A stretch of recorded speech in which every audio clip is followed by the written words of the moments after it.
जय हिंद साथियों। मैं आदेश आपका आपके अपने राही आदि क्लासेस पे स्वागत करता हूँ। तो हम सभी पढ़ रहे थे संधि सीटेट की क्लास के लिए। फिर भी जहाँ पर भी संधि यानी हिंदी पूछी जाएगी वहाँ के लिए इतना पढ़ा दिया गया है कि सभी पेपर के लिए पर्याप्त है। और आज से ही मॉर्निंग में 9 बजे से क्लास हुआ करेगी। जो भी जैसे यूपीपी हो गया, एसएससी जीडी हो गया, लेखपाल, UP triple SC, C TET या यूपी टेट, जहाँ पर भी हिंदी पूछी जाएगी। सी टेट में हालांकि शिक्षण शास्त्र होता है, कुछ दिन बाद शिक्षण शास्त्र की शाम को ही क्लास शुरू हो जाएगी मेरे द्वारा। तो बस आप सबसे यही चाहता हूँ, रिक्वेस्ट है कि आप सभी अधिक से अधिक सहयोग करें, लोगों को जोड़ते रहिए, ताकि जितना अधिक लोग जुड़ते हैं या जितना अधिक क्लास शेयर होती है, जितना अधिक लोग देखते हैं, उतना ही मुझे खुशी होती है और मुझे अच्छा भी लगता है कि हाँ, मेरे द्वारा कराया जा रहा है कार्य, किया जा रहा है कार्य आप सभी को पसंद आ रहा है। फिलहाल अब बातें ना करते हुए आज हम संधि पर शुरू करेंगे। फिर भी आज विसर्ग संधि है, आज विसर्ग संधि का लास्ट होगा, यानी आज हम सभी संधि चैप्टर को समाप्त कर लेंगे। तो हमने जो भी रूल पढ़े थे, 4-5 नंबर या 6 नंबर जो भी रहा हो, उसी के आगे आज हम अगला रूल देखेंगे और आज हम संधि को समाप्त कर लेंगे। अब नंबर तो मुझे पता नहीं है कौन सा नंबर था, लेकिन फिर भी आप सभी अगला नंबर डाल के पढ़ सकते हैं। अगर नोट्स बना रहे हो तो बना सकते हैं, लिख सकते हैं। तो आज का रूल क्या कहता है कि यदि विसर्ग के पहले, जो विसर्ग होता है उसके पहले जो भी वर्ण होगा उसमें, यदि विसर्ग के पहले आ हो और विसर्ग के बाद वर्गीय व्यंजन का तीसरा चौथा पांचवा, क्या वर्गीय व्यंजन का तीसरा चौथा पांचवा वर्ण हो या फिर अंतस्थ वर्ण हो, क्या या फिर अंतस्थ वर्ण हो, तो जो विसर्ग होता है उस विसर्ग का ओ हो जाता है। क्या उस विसर्ग को हम ओ में परिवर्तित कर देंगे। यह हमारा आज का रूल है। तो पहले हम इस परिभाषा को लिखते हैं, उसके बाद कई उदाहरणों के माध्यम से इस नियम को समझेंगे। तो रूल क्या है, यदि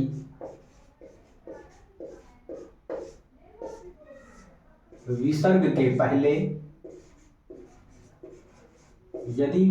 पहले आ हो और बाद में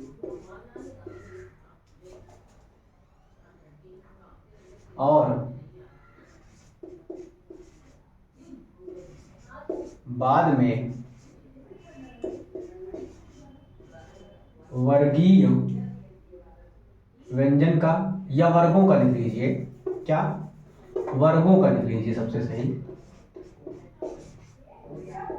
वर्गों का तीसरा चौथा पांचवा या अंतस्थ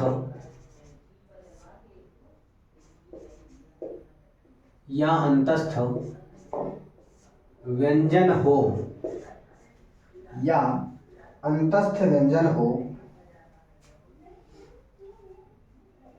व्यंजन हो व हा हो। अंतस्थ व्यंजन के अलावा हा हो तो विसर्ग का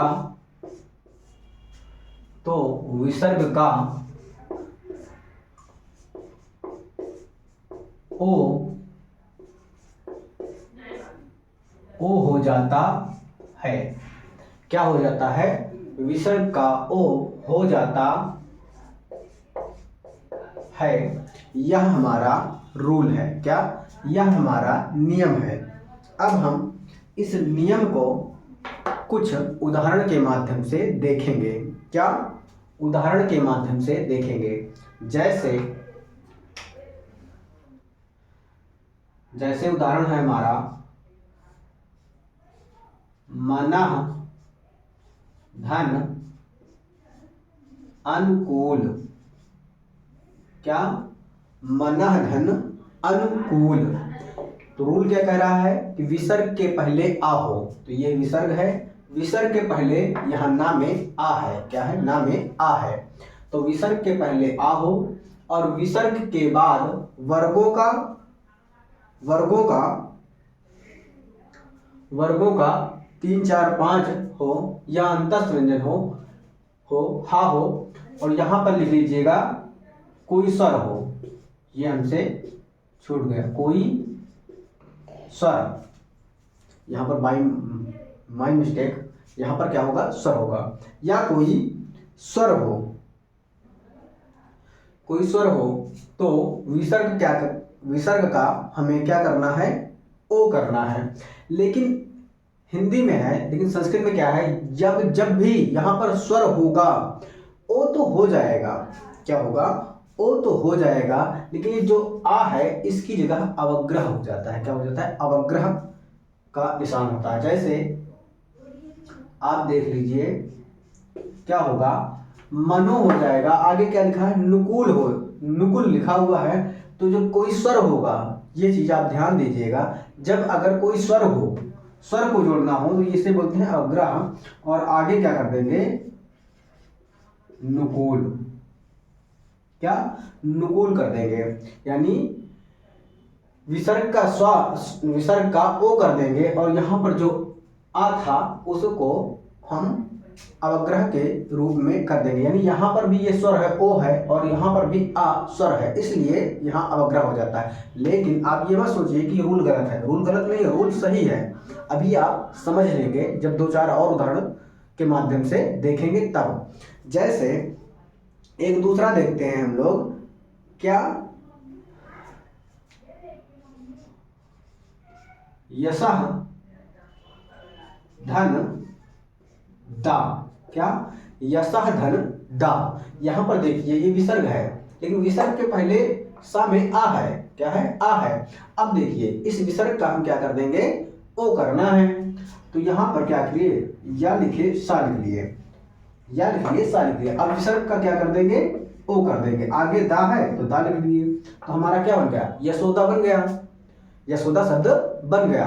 अब आपको यहाँ पर कुछ क्लियर हुआ होगा, लेकिन अभी जैसे मनोनुकूल था, इसका एक और उदाहरण देखते हैं ताकि हमें ठीक से समझ में आ जाए। अब अगला देखते हैं, जैसे कह धन अपि, अगला यहाँ पर देख लेते हैं, क्या है, कह धन अपि, कह धन अपि, तो यहाँ पर देखिए कह यानी विसर्ग के पहले आ है, लेकिन विसर्ग के बाद क्या आया है, कोई स्वर आया है, कोई स्वर आया है, तो विसर्ग का हमें क्या करना है, ओ कर देना है। जब हम विसर्ग को ओ करें तो को हो गया, आगे क्या बचा, पी, अपि है, तो आ को हम अवग्रह कर देंगे, आगे पी कर देंगे, को अपि, क्या, को अपि। यहाँ पर भी आप देख रहे हैं कि विसर्ग का ओ हो रहा है, लेकिन जब इसके बाद स्वर आ रहा है, क्या, जब स्वर आएगा तो हमें अवग्रह का निशान बना देना है, और जब कोई तीसरा चौथा वर्ण आएगा, तीसरा चौथा पांचवा वर्ण या फिर अंतस्थ व्यंजन में से कोई आएगा, तो हमें कुछ भी ये अवग्रह नहीं करना है, बाकी हमें विसर्ग का ओ ही कर देना है। उम्मीद है अब आपको मैं समझाने में सफल हुआ हूँगा। आगे और उदाहरण देखते हैं ताकि आपको जो थोड़ा बहुत डाउट हो वह क्लियर हो जाए।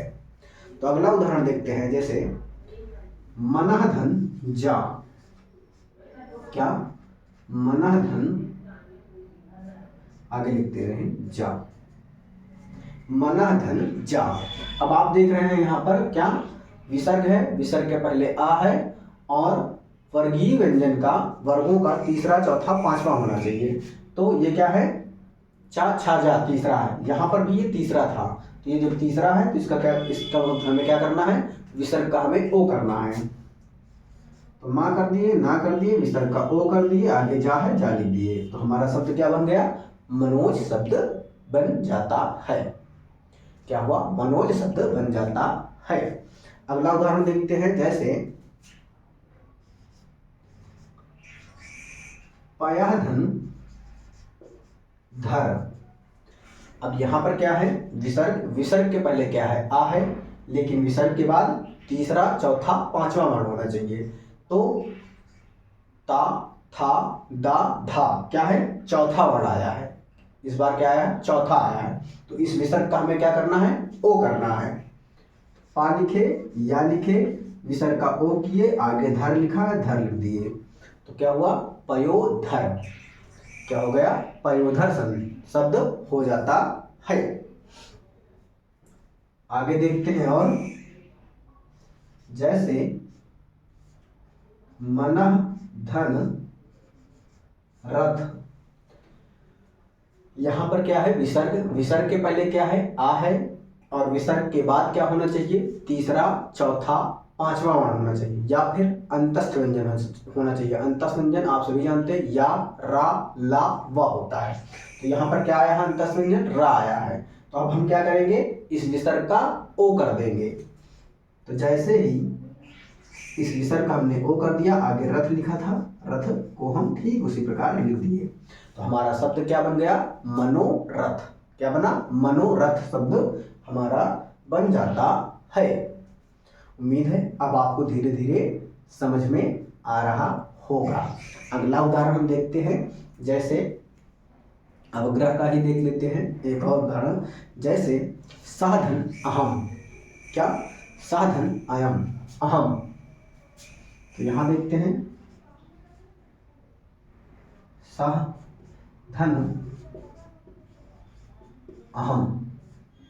यहां आप देख रहे हैं क्या है, विसर्ग के बाद आ है, यानी कोई स्वर हमने लिख दिया, विसर्ग के बाद क्या है, आ आया है। तो होगा वही, विसर्ग का हमें क्या करना है, ओ ही बनाना है, विसर्ग का ओ ही बनाना है, लेकिन ओ के बाद हम क्या कर देंगे, अवग्रह ही लिख देंगे।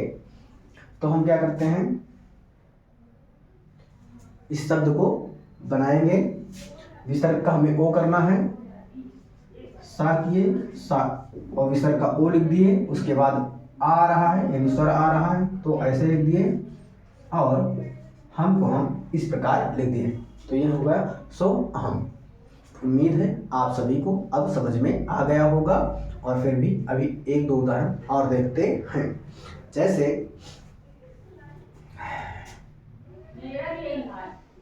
जैसे तपह, धन, बन,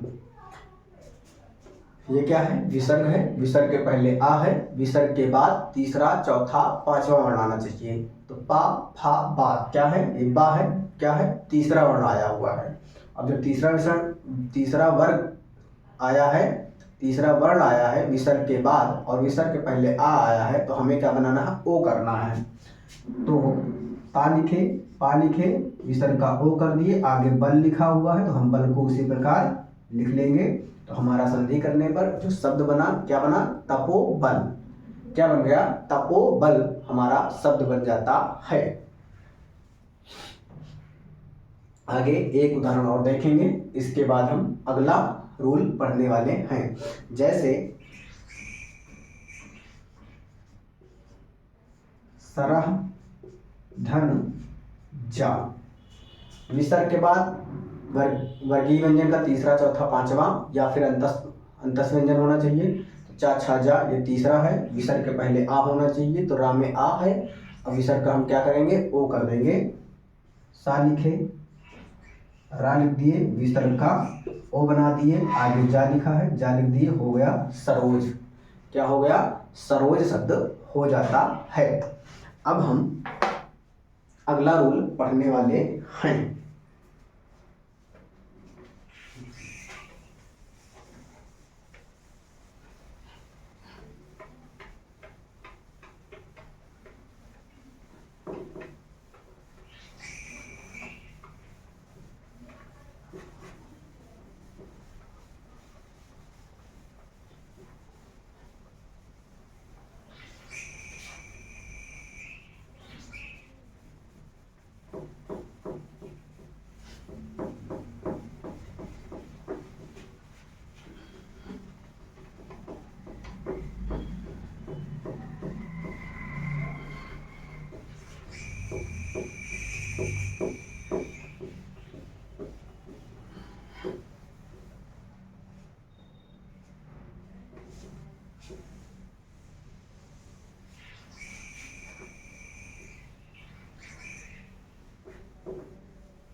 अब हम सभी विसर्ग संधि का अगला रूल पढ़ेंगे ताकि आज हमारी जो विसर्ग संधि है वह समाप्त हो सके। अब हमें ध्यान क्या देना है, यदि विसर्ग के पहले ई या उ हो, क्या विसर्ग के पहले ई या उ हो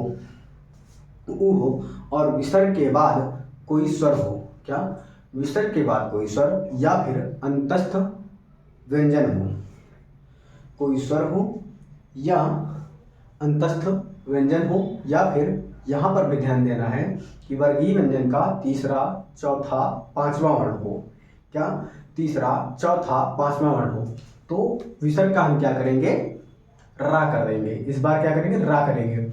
लेकिन यहाँ पर विसर्ग के पहले ई और उ होगा। अभी इसके पहले जो रूल पढ़े थे सेम ऐसा ही था, लेकिन विसर्ग के पहले वहां आ रहा था। इस बार क्या आएगा, विसर्ग के बाद विसर्ग के पहले क्या आएगा, ई और उ होगा। बस इतना सा ही अंतर है। तो हम अब अगला रूल पढ़ते हैं। अगला रूल क्या कह रहा है, जो भी नंबर हो, यदि विसर्ग के पहले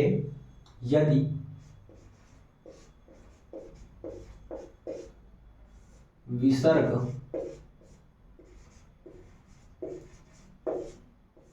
के पहले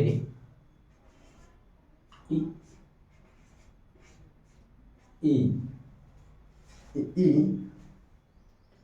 या क्या हो,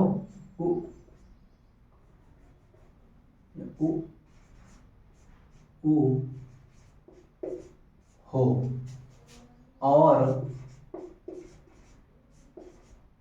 और बाद में, यानी विसर्ग के बाद और बाद में कोई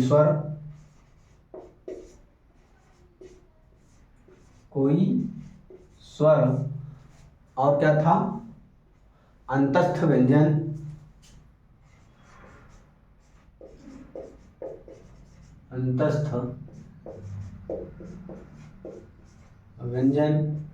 और अंतस्थ व्यंजन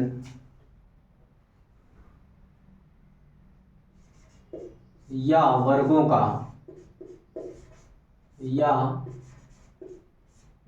का तीसरा चौथा पांचवा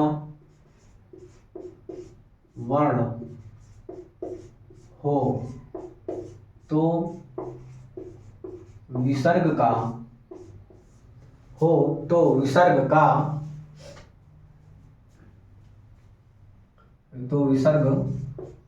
का क्या होता है, रा हो जाता है। क्या हो जाता है, विसर्ग का रा हो जाता है। तो ये हमारा रूल है। अगला अब हम क्या करेंगे, इसको एक एक उदाहरण के माध्यम से, यानी 5-6 उदाहरण देखेंगे और इस रूल को हम आसानी से समझ लेंगे। इसमें कहा क्या गया है, ठीक पहले ही रूल की तरह जो हम इसके पहले भी जो जस्ट रूल पढ़े हैं वही है। बस उसमें क्या था, विसर्ग के पहले आ था, इसमें क्या था, विसर्ग के पहले ई और उ होगा, बाद में कोई स्वर या फिर अंतस्थ व्यंजन या वर्गीय व्यंजन का तीसरा चौथा पांचवा, सेम वही। वहां पर विसर्ग का ओ होता था, यहाँ पर क्या करना है, यहाँ पर विसर्ग का रा कर देना है। बस इतना सा ही अंतर है। जैसे अब हम उदाहरण के माध्यम से समझेंगे। तो क्या है, पहला उदाहरण देखते हैं, निधन आदर। क्या है, निधन आदर। क्या है, निधन आदर। विसर्ग के पहले ई या उ या उ हो, तो विसर्ग का हमें क्या करना है, रा करना है। क्या करना है, विसर्ग का रा कर देना है। अब रा तो हम करेंगे, ध्यान दीजिएगा। जैसे नी लिख दिए, विसर्ग का हमने रा कर दिया। अब आगे क्या है, आदर शब्द है। क्या है, आदर। यहाँ पर क्या है, बड़ा आ है, तो यहाँ पे आ की मात्रा लग जाएगी। आगे दर लिखा हुआ है, तो हम ठीक उसी प्रकार से दर को लिख देंगे। तो हमारा जो शब्द बन गया, क्या बन गया, निरादर शब्द बन गया संधि करने पर। अगला उदाहरण देखेंगे, जैसे जैसे क्या,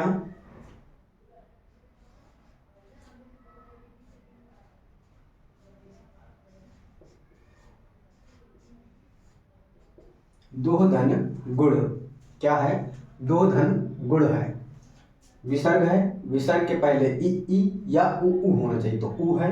विसर्ग के बाद क्या होना चाहिए, स्वर होना चाहिए, स्वर यहाँ पर आया था। या फिर स्वर ना हो तो क्या होना चाहिए, वर्गों का तीसरा, चौथा, पांचवा या फिर अंतस्थ व्यंजन होना चाहिए। तो यहाँ पर देख रहे हैं का, खा, गा, तीसरा वर्ण आया है। तो हमें करना क्या है, इस विसर्ग का केवल और केवल रा कर देना है। अब यहाँ पर कोई स्वर नहीं है, इस यहाँ पर स्वर था तो आ की मात्रा लग गई, यहाँ पर स्वर नहीं है, तो हमारा जो शब्द बनेगा क्या बन जाएगा, विसर्ग का रा करेंगे दुर्गुण बन जाएगा। क्या बन जाएगा, दुर्गुण शब्द बन जाएगा। क्या बनेगा, दुर्गुण शब्द बन जाएगा। अब रा आप कह रहे होंगे, सोच रहे हो कहाँ है, तो रा यहाँ पर चला गया है।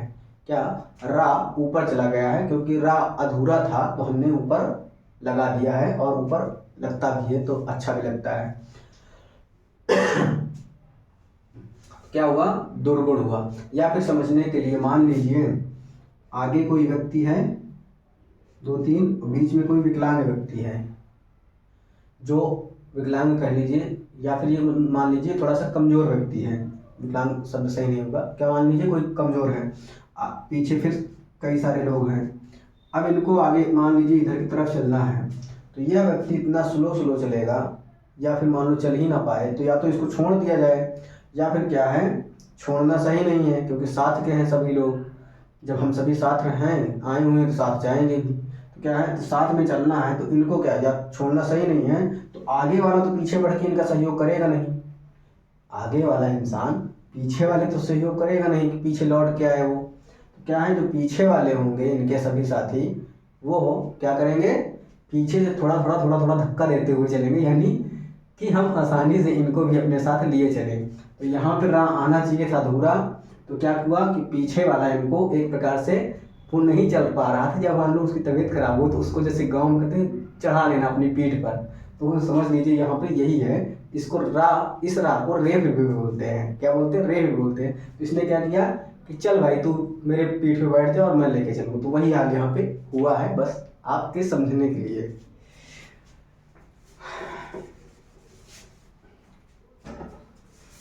हाँ, तो हम सभी अब अगले उदाहरण पे चलते हैं ताकि समझ में आता रहे। तो ये हो गया। अब आगे देखते हैं, जैसे अगला उदाहरण है, आसी धन वाद। यहाँ पर देखिए क्या है, विसर्ग है, विसर्ग के पहले ई या उ होना चाहिए, यहाँ पर क्या है, ई आया है, और विसर्ग के बाद कोई स्वर या फिर वर्गों का तीसरा, चौथा, पांचवा या अंतस्थ व्यंजन आना चाहिए।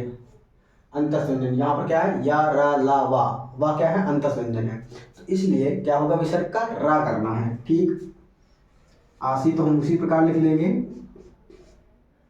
आगे विसर्ग का हम रा करेंगे, तो ठीक उसी प्रकार यहाँ पर भी विसर्ग का रा कर दिए, तो हो गया क्या, आशीर्वाद। क्या हुआ, आशीर्वाद शब्द हमारा बन जाता है। तो अगला देखेंगे, जैसे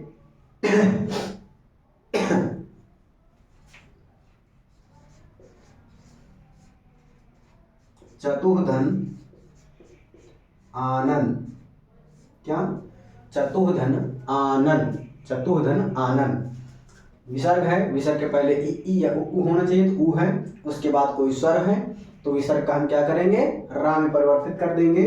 तो हम पहले चतुर लिख लिए, विसर्ग का हमें करना था रा, आगे आ है तो आ जोड़ दिए, आगे नन है फिर नन जोड़ दिए, तो लिख दिए, यानी उसी प्रकार से। तो क्या हो गया हमारा, चतुरानन शब्द हो जाता है। क्या हुआ, चतुरानन शब्द हो जाएगा। एक और उदाहरण देखते हैं, निधन गम। क्या, निधन गम, विसर्ग के पहले ई उ होना चाहिए, तो ई है। विसर्ग के बाद वर्गीय व्यंजन का तीसरा चौथा पांचवा होना चाहिए, या अंत्यस्थ व्यंजन होना चाहिए। का ख गा ये क्या है, तीसरा दिया गया है। तो विसर्ग का हमें क्या करना है, विसर्ग का हमें रा कर देना है, तो नी लिख दिए। विसर्ग का ये रा, आगे गम लिखा है, गम लिख दिए, तो हो गया निर्गम। क्या हुआ, निर्गम शब्द हो जाता है, निर्गम शब्द हो जाता है। तो ये हमारा था विसर्ग संधि। एक और लास्ट नियम बचा हुआ है, आप सभी क्लास में बने रहिएगा, उस नियम को भी हम समाप्त कर देते हैं। तो आज हमारा संधि समाप्त हो जाएगा। हो सकता है आप सभी ये सोच रहे हो कि सीटेट में इतनी लंबी संधि पढ़ा दिया गया। हाँ, मैं मानता हूँ सीटेट की काफ़ी लंबा हो गया, 5-6-7 पार्ट में संधि हमने पढ़ाई है। लेकिन आप कोई भी पेपर दोगे कहीं का भी, जहाँ पर भी हिंदी पूछी जाती है, संधि अगर पूछी जाती है, तो किसी भी पेपर के लिए आपको ये है पर्याप्त होगा।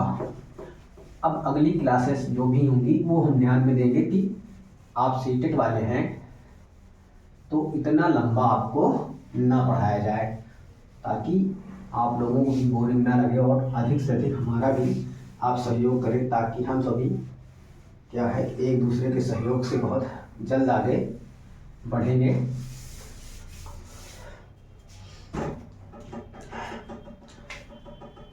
तो विसर्ग संधि का लास्ट रूल और आज विसर्ग संधि समाप्त। आगे कल अगला चैप्टर देखेंगे जो जहाँ से प्रश्न उठाए जाते हैं। तो अगली संधि क्या कह रही है, यदि विसर्ग के बाद क्या, यदि ध्यान देना है, यदि विसर्ग के बाद सा शा श हो, यानी तीनों सा आता हो, तो हमें क्या करना है, उस विसर्ग को ज्यों का त्यों बना रहना है, देना है। क्या, उस विसर्ग के साथ ही हमें उस शब्द को मिला के लिख देना है। या फिर एक थोड़ा सा ही परिवर्तन होगा कि उसके बाद, यानी विसर्ग के बाद जो भी सा आएगा उस विसर्ग का उसी सा में परिवर्तन करना है। मान लीजिए दो शब्द होते हैं, विसर्ग के बाद कोई शब्द मान लो दंती सा से शुरू होता है, तो उस विसर्ग का दंती सा ही करेंगे, लेकिन अधूरे वर्ण में होगा। क्या होगा, अधूरे वर्ण में ही होगा, तो अधूरा वर्ण सहित उसको वैसे ही लिख देंगे। हो सकता है अभी आपको ना समझ में आया हो, लेकिन इस नियम को पहले हम लिखेंगे, उसके बाद उदाहरण के माध्यम से समझेंगे। 100% है कि आपको समझ में आ जाएगा। तो अब हम क्या करते हैं, यदि विसर्ग के बाद रूल को लिखते हैं। यदि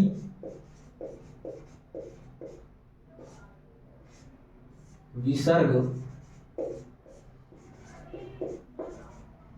के बाद सा सा सा, इस सा को कभी कभी खा भी पढ़ते हैं। क्या, कभी कभी खा भी पढ़ा जाता है। सा सा सा आता है, या हो, यानी विसर्ग के बाद है, आता है, तो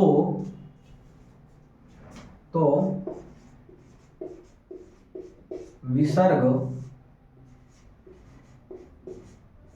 ज्यों का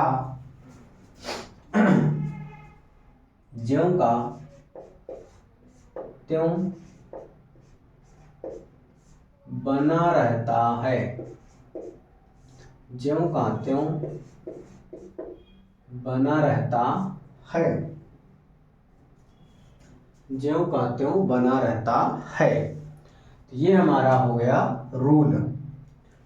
लेकिन अब हम इस रूल को एक एक उदाहरण के माध्यम से क्या समझेंगे। तो आप सभी बने रहिए क्लास में, बस 5 मिनट और। ज़्यादा लंबी क्लास वैसे भी नहीं होती, इसीलिए आपकी संधि देखिए इतने कई पार्टों में हो गई। देखा जाए तो बहुत सारे पार्ट हो गए, लेकिन फिर भी आप अगर पूरी क्लासेस लिए हैं तो मैं दावे के साथ कह सकता हूँ किसी भी पेपर में आपसे संधि छूटेगी नहीं। हाँ, तो अब हम उदाहरण के माध्यम से देखते हैं। जैसे निधन सार, क्या, निधन सार। क्या है? इन सभी में से यानी विसर्ग के बाद, यहाँ पर विसर्ग है, विसर्ग के बाद इन तीनों में से कोई सा आता है तो विसर्ग ज्यों का त्यों बना रहता है। तो हमें वैसे ही लिख देना है। क्या लिख देना है? निशार। ये हमारा संधि करके शब्द हो जाता है। क्या हुआ? यही हमारा शब्द हो जाता है। लेकिन फिर भी अगर मान लीजिए ऑप्शन में ये ना हो, लेकिन फिलहाल सही तो यही है हमारा, लेकिन फिर भी हम क्या कर सकते हैं, इसको हम इस प्रकार से भी लिख सकते हैं, निस्सार। क्या? निस्सार। अब यहाँ पे दंती सा था, इसीलिए इसको हम दंती सा में परिवर्तित कर दिए हैं। लेकिन हमारा सही क्या होगा? ये वाला ज़्यादा सही होगा। क्या?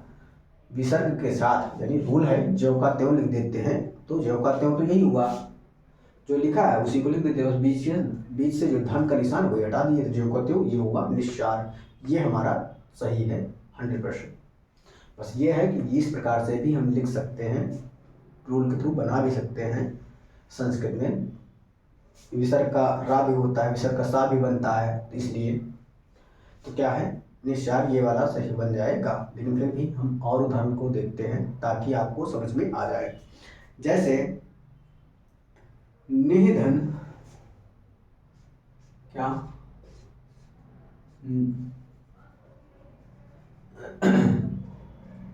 निधन संदेह, निधन संदेह, निधन संदेह। तो विसर्ग के साथ पहले लिखते हैं नि संदेह, तो ये हो गया हमारा विसर्ग के साथ, यानी ज्यों का त्यों ये हो गया। तो ये भी हमारा सही है। लेकिन अगर दूसरी प्रकार से दे दिया जाए तो निस्संदेह, निस्संदेह हो। क्या हुआ? निस्संदेह शब्द हमारा बन जाता है। क्या? निस्संदेह हमारा शब्द बन जाता है। अगला उदाहरण देखते हैं। जैसे निधन शंकु, निधन शंकु, निधन शंकु। तो विसर्ग के साथ ज्यों का त्यों हमें लिखना है, तो ज्यों का त्यों हम क्या लिखेंगे? निह शंकु। क्या लिख देंगे? निह शंकु हम लिख देंगे। ये हमारा 100% सही है। फिर हाँ, ये भी हमारा सही है। दोनों सही होता है। क्या? दोनों सही होता है। अब यहाँ पर देखिए क्या आया है? तालब विसा आया है। क्या आ गया है इस बार? तालब विसा आ गया है। तो इस विसर्ग को हम इस प्रकार भी लिख सकते हैं, इस प्रकार तालब विसा, आगे शंकु लिखा है तो शंकु भी लिख देंगे। तो निशंकु, निशंकु, ये 2 बार सा का उच्चारण हो जाएगा। तो ये हमारी हो गई क्या? विसर्ग संधि। तो आज हम सभी ने विसर्ग संधि को बहुत ही अच्छे तरीके से पढ़ लिया है। विसर्ग संधि हमारा यहीं पर समाप्त होता है। बस आप सभी से एक ही रिक्वेस्ट है कि आप सभी मुझे छोटा भाई, बड़ा भाई, दोस्त कुछ भी समझ लीजिए और अधिक से अधिक सहयोग करें, ताकि बहुत ही जल्द आप सभी इसे 1000 पार करा दीजिए। सब्सक्राइब 1000 प्लस होना चाहिए, ये मैं आप सभी से रिक्वेस्ट करता हूँ, छोटा भाई समझ के। तो आप सभी अपना प्यार और सहयोग दीजिए। मुझसे जितना भी हो पाएगा उतना देने का प्रयास करूँगा। कुछ समय बाद जैसे हिंदी थोड़ा सा और पढ़ा लिया जाए, समाप्त हो जाए, तो शिक्षण शास्त्र भी पढ़ाया जाएगा। जो शिक्षण शास्त्र पढ़ाया जाएगा तो वो आपको संस्कृत में भी काम आएगा और हिंदी में भी, यानी दोनों जगह काम आएगा शिक्षण शास्त्र। बस संस्कृत में पूछेगा तो संस्कृत उसी शब्द को संस्कृत में बना के दे देगा, लेकिन फिर भी जब हिंदी जो है संस्कृत से ही आई है तो दोनों सेम ही हो जाएगा। उम्मीद मैं कोशिश करूँगा आप सभी को पूरी तरह से संतुष्ट कर सकूं, यानी पूरी तरह से आपको समझा सकूं। तो आज की क्लास को यहीं तक रखते हैं। आप सभी का इस क्लास में आने के लिए और लास्ट तक बने रहने के लिए आप सभी का बहुत बहुत धन्यवाद।